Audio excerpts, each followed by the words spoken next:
Hello and welcome to TNC exam prep. TNC exam prep में आप सभी का स्वागत है। जो हम लोग सीयूटी के लिए जो सीरीज लेकर के चल रहे हैं, पीवाईक्यू आपको हम लोग दे रहे हैं लगातार, ये उसका 12वां सीरीज है। इस सीरीज़ का 12वां वीडियो है, तो आप इस वीडियो को ध्यानपूर्वक देखें। और अगर आप वीडियो को फॉलो कर रहे हैं तो कहीं ना कहीं आपको एहसास हो गया होगा कि क्वेश्चन के पैटर्न कैसे हैं, कैसे पढ़ाई करनी है, कि कैसे बेहतर मार्क्स हम लोग पा सकते हैं। तो please be continue with us. चलते हैं आज के पहले क्वेश्चन की ओर। आज का पहला क्वेश्चन है मैच लिस्ट 1 एंड लिस्ट 2, मतलब कि सूची 1 सूची 2 को सुमेलित करना है, मिलान करना है। ए में एजुकेशन दिया हुआ है, बी में अभियान सर्व शिक्षा अभियान है, सी में है इंफॉर्मेशन के बारे में कुछ है, और डी में एजुकेशन पॉलिसी। तो देखो, एजुकेशन के लिए एक एक आया था 2009 में, ठीक है। तो यहाँ पर ए का हम लोग 4 मैच कराएंगे, ए का 4। एक सर्व शिक्षा अभियान था, ये भी शिक्षा के लिए सर्व शिक्षा अभियान, ठीक है। तो सर्व शिक्षा अभियान 2001 का है। सर्व शिक्षा अभियान कब का है? 2001 का है। तो बी का हो गया 3 हो गया। अगर हम लोग बात करें इंफॉर्मेशन, है ना, तो जैसे कि राइट टू इन्फॉर्मेशन आरटीआई के बारे में आप लोग बात करते हो कि राइट टू इन्फॉर्मेशन हम लोग को है, तो ये 2005 का एक्ट है। आरटीआई कब का है? 2005 का, 2005। तो सी का 1 हो गया। एजुकेशन पॉलिसी, शिक्षा नीति, है ना, ये कब का है? तो ये डी का 2, मतलब 2020 का ये है, ठीक है। तो हम लोग को मिल गया ए का 4, बी का 3, सी का 1, डी का 2।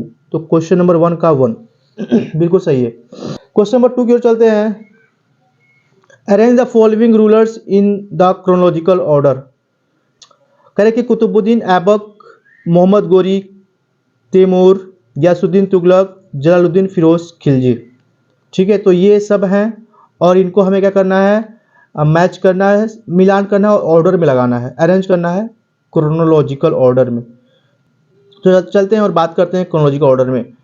तो देखो, सबसे पहले मोहम्मद गोरी भारत में अटैक करता है 1191 में तराइन के पहले युद्ध में, और तराइन के पहले युद्ध में तो ये हार जाता है, लेकिन तराइन का जो सेकेंड युद्ध होता है 1192 में, ये क्या होता है? जीत जाता है और पृथ्वीराज चौहान को हरा देता है, ठीक है ना। तो मोहम्मद गोरी सबसे पहले आएगा, मतलब बी सबसे पहले आएगा पूरे ऑप्शन में।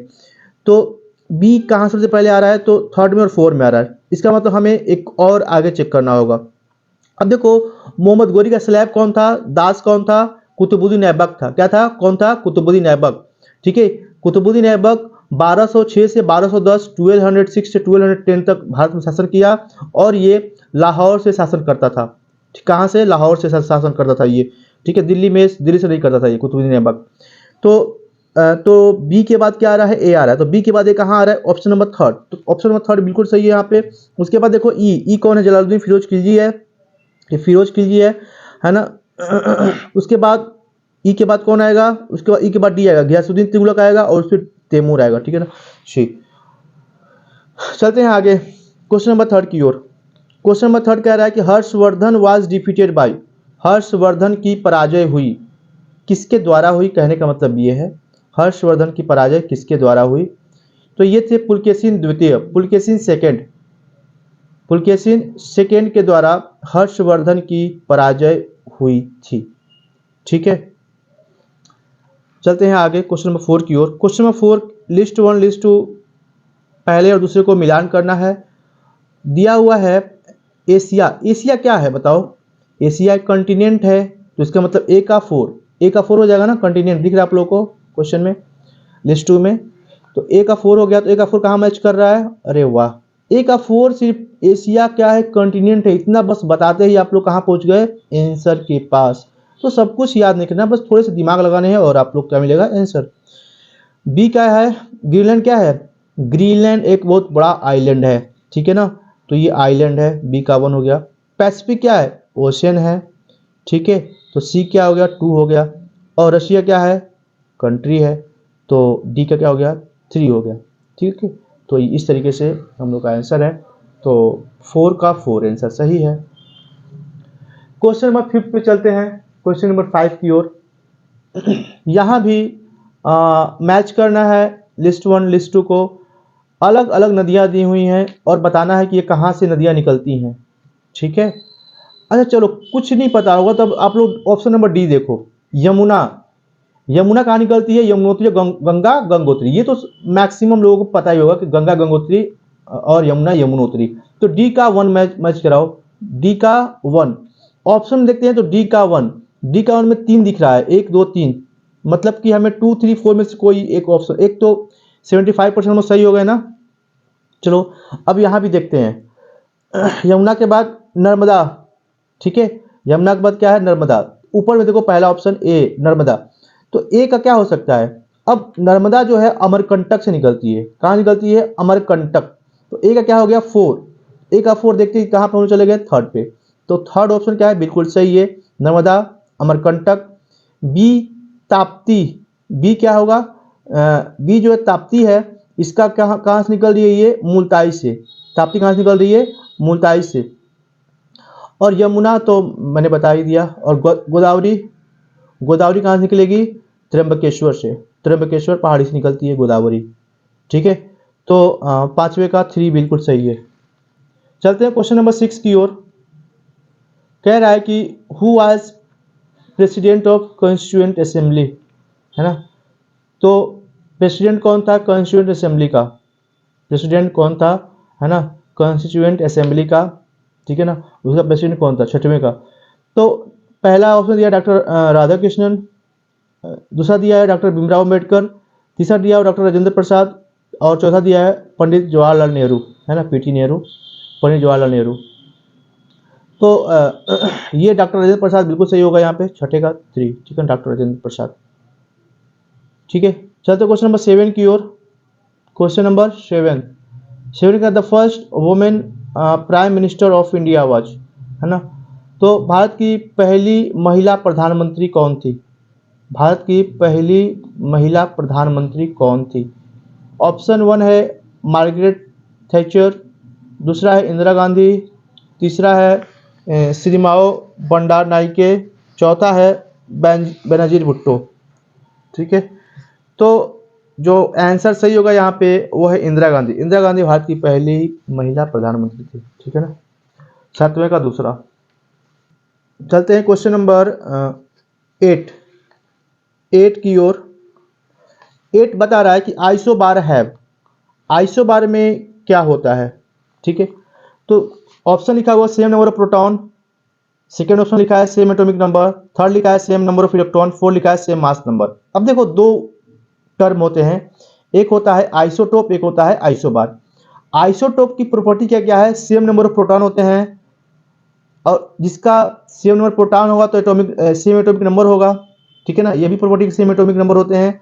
और तीसरा इसकी प्रॉपर्टी होती है कि सेम नंबर ऑफ इलेक्ट्रॉन होती है। ये तीनों ही प्रॉपर्टी जो 1 2 3 लिखा हुआ है ये आइसोटोप की प्रॉपर्टी है ना। जितनी ही इलेक्ट्रॉन की संख्या उतनी ही प्रोटॉन की संख्या होती है, पता है ना। जितनी ही ई की संख्या उतनी ही पी की संख्या, और उसी को एटॉमिक नंबर बोलते हैं हम लोग।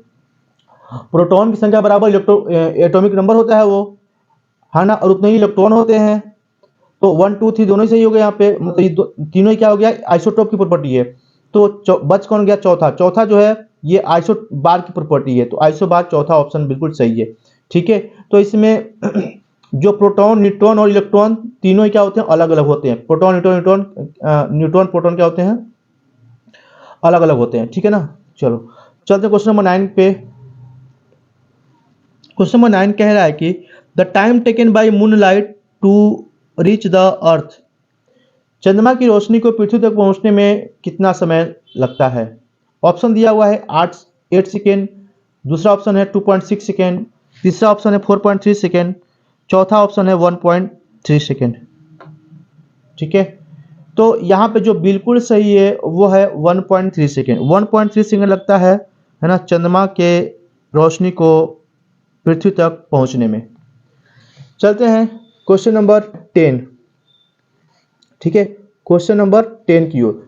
कह रहा है which of the following disease is not caused due to bacteria, है ना। कह रहे कि कौन सा डिजीज, कौन सा रोग जीवाणुओं के कारण नहीं होता है, बैक्टीरिया से नहीं होता है, ठीक है।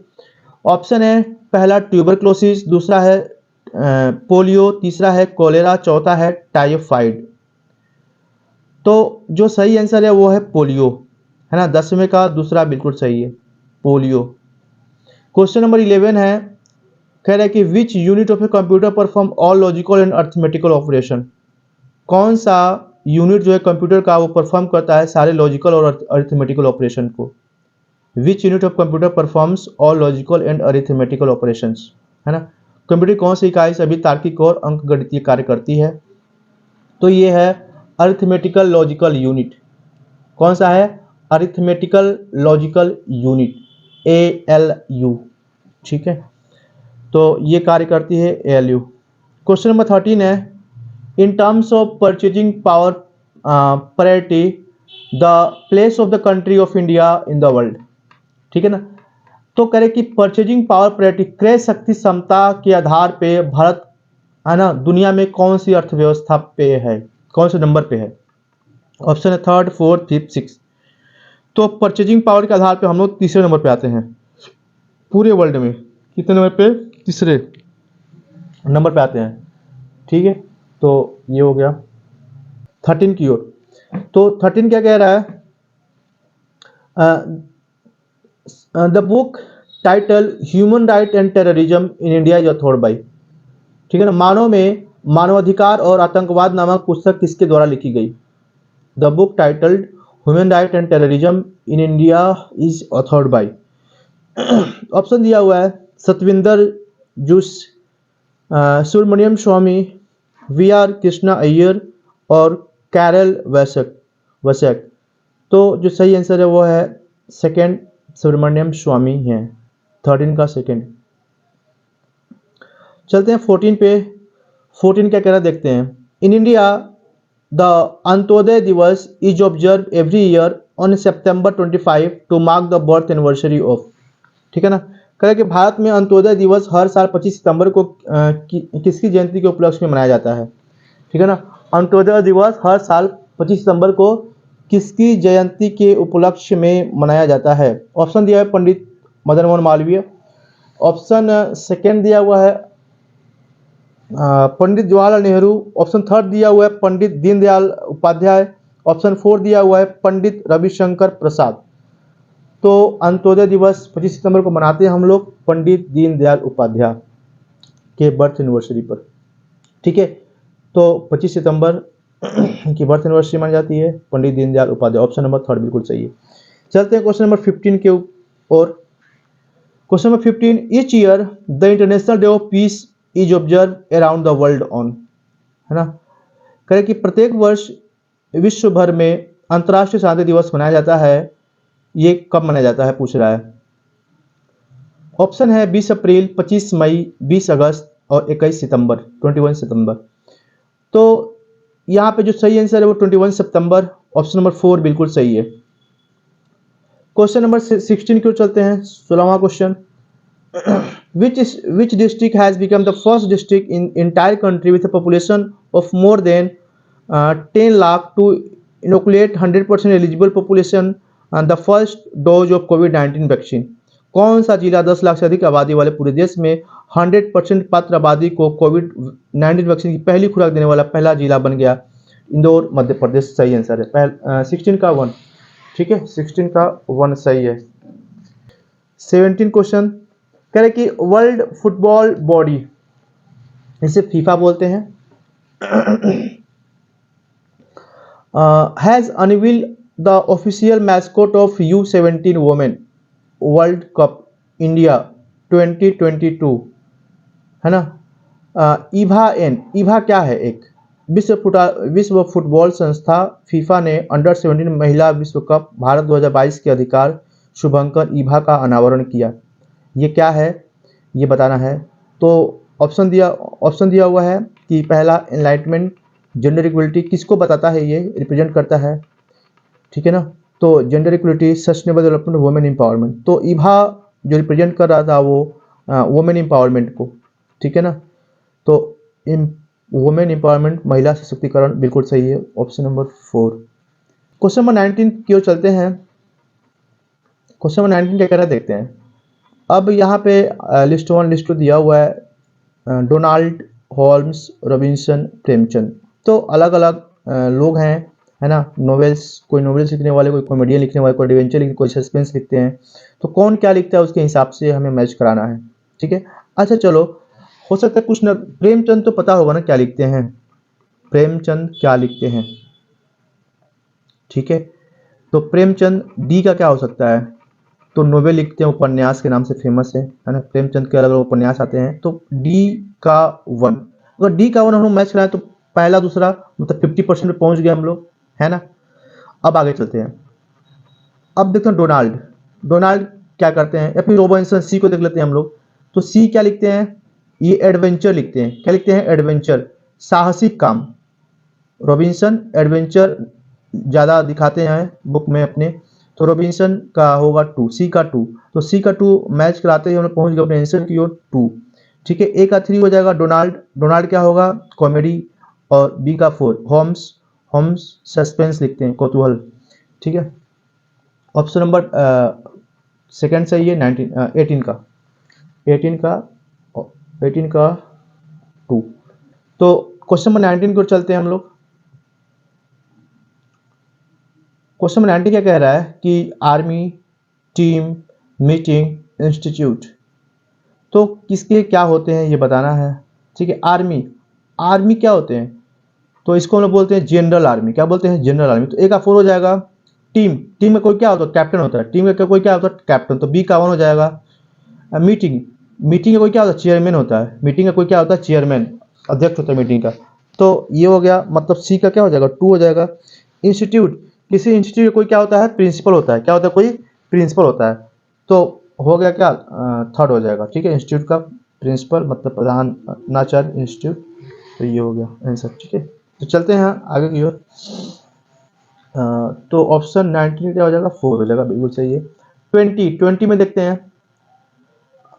ए बी सी डी दिया हुआ है, city of golden gate, city of magnificent building, city of palaces, city of 7 hills, ठीक है। तो यहाँ पे ऑप्शन देखें हम लोग, Washington DC, Kolkata, Rome, San Francisco, ये सब 4 ऑप्शन दिए हुए हैं, ठीक है। तो यहाँ पे ए का क्या हो जाएगा, 4, मतलब सिटी ऑफ गोल्डन गेट क्या हो जाएगा, सैन फ्रांसिस्को को बोलते हैं, city of golden gate. B का क्या हो जाएगा, 1, सिटी ऑफ मैनेजमेंट, हम लोग क्या बोलेंगे, वाशिंगटन डीसी को, है ना। City of magnificent building, Washington DC. City of palaces, ये क्या हो जाएगा, सिटी ऑफ पैलेसेस, कोलकाता, और सिटी ऑफ 7 हिल रोम को बोलते हैं, सिटी ऑफ 7 हिल रोम को कहते हैं, ठीक है ना। तो ऑप्शन नंबर 1 बिल्कुल सही है ना, ऑप्शन नंबर 1 क्या है, बिल्कुल सही है। ए का 4, बी का 1, सी का 2 और डी का 3। तो ये रहा 20 क्वेश्चन, ठीक है, PYQ। तो ऐसे PYQ हम लोग आपके लिए ढेर सारे लाते रहेंगे, तो बने रहिए हम लोग के साथ। थैंक्स फॉर लिसनिंग, जय हिंद।